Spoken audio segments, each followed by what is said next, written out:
Embroidery blouse యొక్క back part ఎలా కుట్టాలి, నెక్ బ్యాక్ పార్ట్ ఎలా కుట్టాలి అనేది చూపిస్తాను.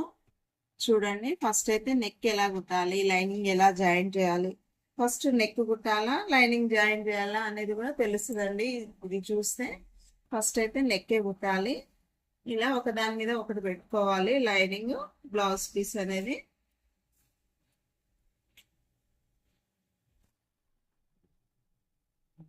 ఇలా ఒకదాని మీద ఒకటి పెట్టి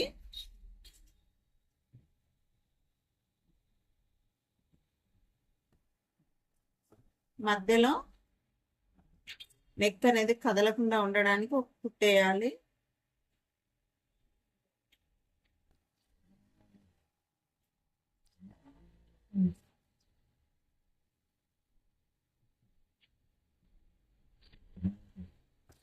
ఇది వేస్ట్ కుట్టేయండి. క్లాత్ అనేది కదలకుండా నెక్ నీట్గా ఒకే ప్లేస్ అటు ఇటు కదలకుండా ఉండడానికి కోసం వేసాము. ఇప్పుడు ఇలా నెక్ చుట్టూ కుట్టాలి. కొంచెం క్లాత్ వదిలేయాలండి. పావించు కంటే కూడా కొంచెం ఒక లైన్ అంటాం కదా, అంత క్లాత్ వదిలేయాలి.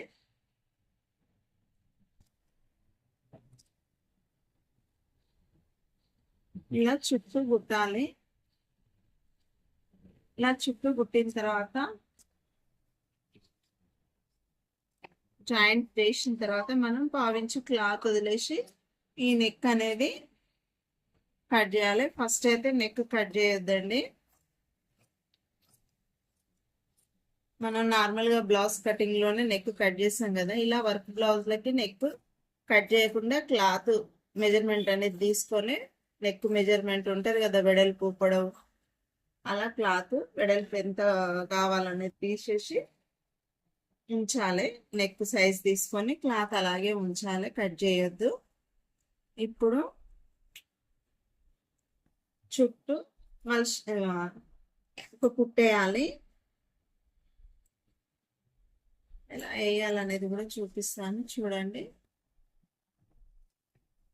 ఇలా మలిచి యువతల వైపుకి ఇలా ఫోల్డ్ చేసుకొని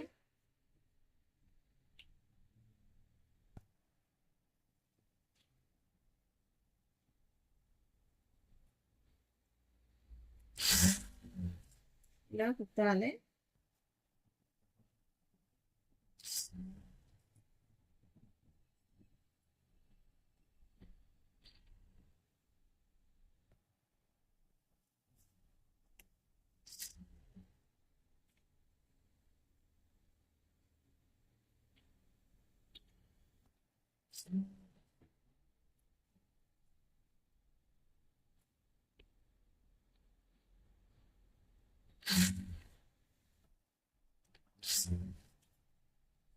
ఇలా నెక్ మొత్తం కుట్టాలండి, కుట్టేయాలి.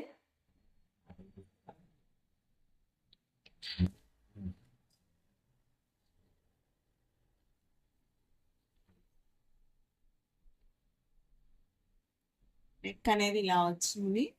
ఇలా వచ్చిన తర్వాత ఇప్పుడు లైనింగ్ బ్లౌజ్ క్లాత్ రెండు జాయిన్ చేయాలి.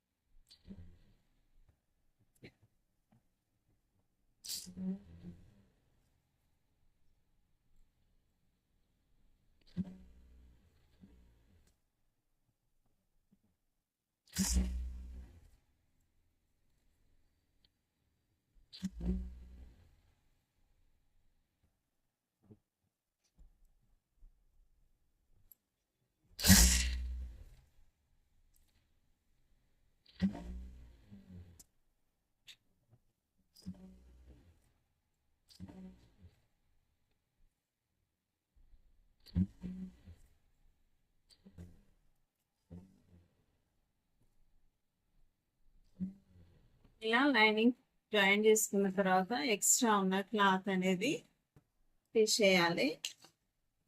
అయితే షోల్డర్ సైజ్ అనేది మనం కరెక్ట్గా కట్ చేయము, ఎక్కువ తక్కువలు ఉంటాయి. అంటే ఈ బ్లౌజ్కి వర్క్ బ్లౌజ్కి సైజ్ తీసుకుంటాం కానీ ఎక్కువ క్లాత్ తీసుకుంటాం. నేను చెప్పాను కదండి, నెక్ ముందుగా కట్ చేయం కదా, కొంచెం ఎక్స్ట్రా నెక్ కుట్టిన తర్వాత కట్ చేయొచ్చు అన్నట్టుగా వదిలేస్తాము. ఇప్పుడు నెక్ కుట్టడం అయిపోయింది, లైనింగ్ జాయింట్ అయిపోయింది. దాని తర్వాత ఈ ఎక్స్ట్రా ఉన్న క్లాత్ కూడా కట్ చేస్తున్నాం కదా. కట్ చేసిన తర్వాత వెనకాల ఫస్ట్ ఏం చేయాలి, డాట్స్ వేసుకోవాలి. డాట్స్ వేసిన తర్వాత పైపింగ్ వేయాలి. పైపింగ్ వేసిన తర్వాత షోల్డర్ అనేది ఎంత ఉంది, మనకి ఎంత రావాలి, మనకి ఇచ్చిన ఆది బ్లౌజ్ తోటి అనేది సైజ్ చూసుకొని కట్ చేసేయాలి.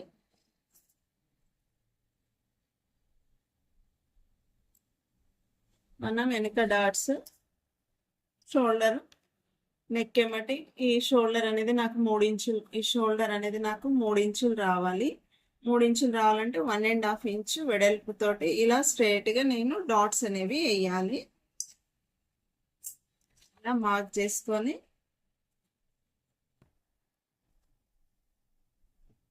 డాట్స్ అనేవి కుట్టాలి.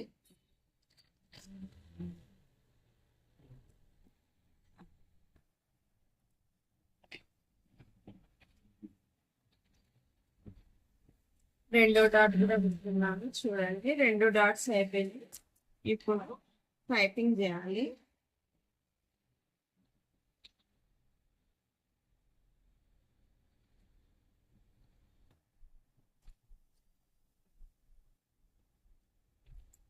పైపింగ్ క్లాత్ ఇంకాస్త జాయింట్ పడుతుందండి, జాయింట్ వేస్తాను ఫస్ట్.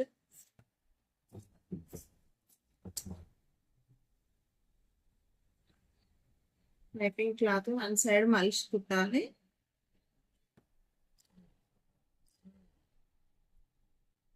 ఇలా 1 సైడ్ మలిచి కుట్టిన తర్వాత మన కాడ ఉన్న క్లాత్కి, పైపింగ్ క్లాత్కి జాయింట్ చేయాలి.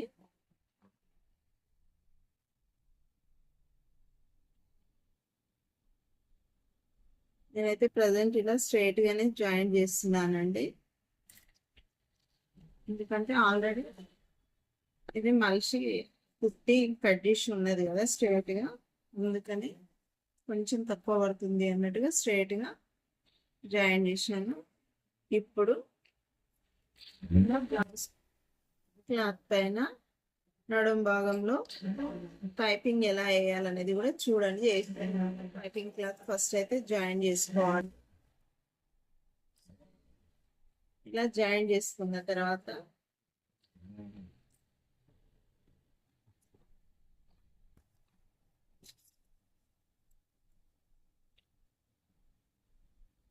థ్రెడ్ పైపింగ్ వేస్తున్నానండి. ఈ మిడిల్లో థ్రెడ్ పెట్టి ఇలా ఈ క్లాత్ అనేది ఫోల్డ్ చేయాలి. ఇలా ఈ థ్రెడ్ అనేది పట్టుకోవడం అనేది కొంచెం గ్రిప్ అనేది రావాలండి.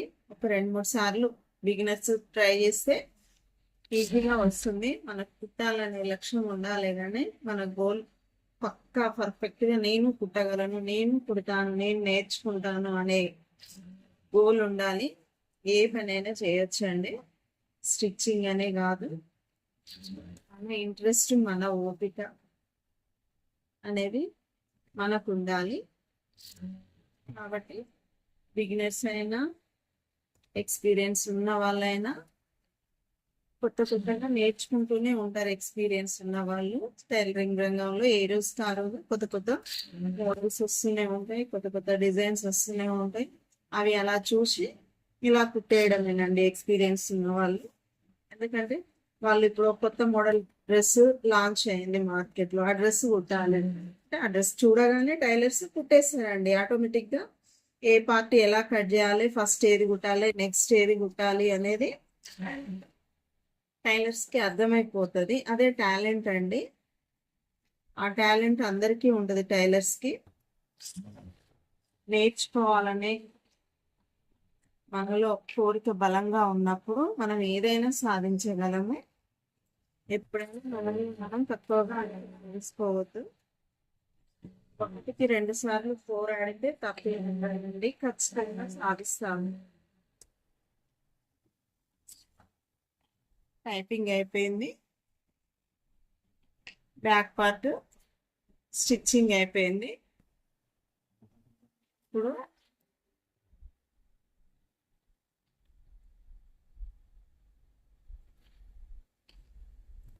ఇలా పెట్టుకొని మనం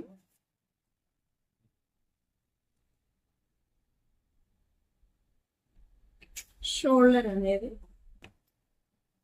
ఇది పెద్ద సైజ్ అండి బ్లౌజ్.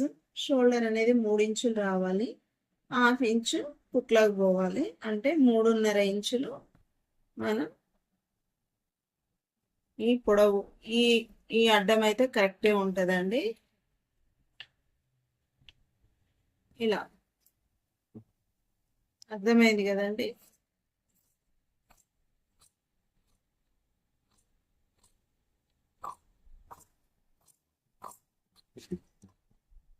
అయిపోయింది.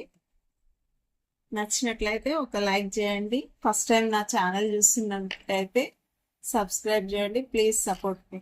Thank you.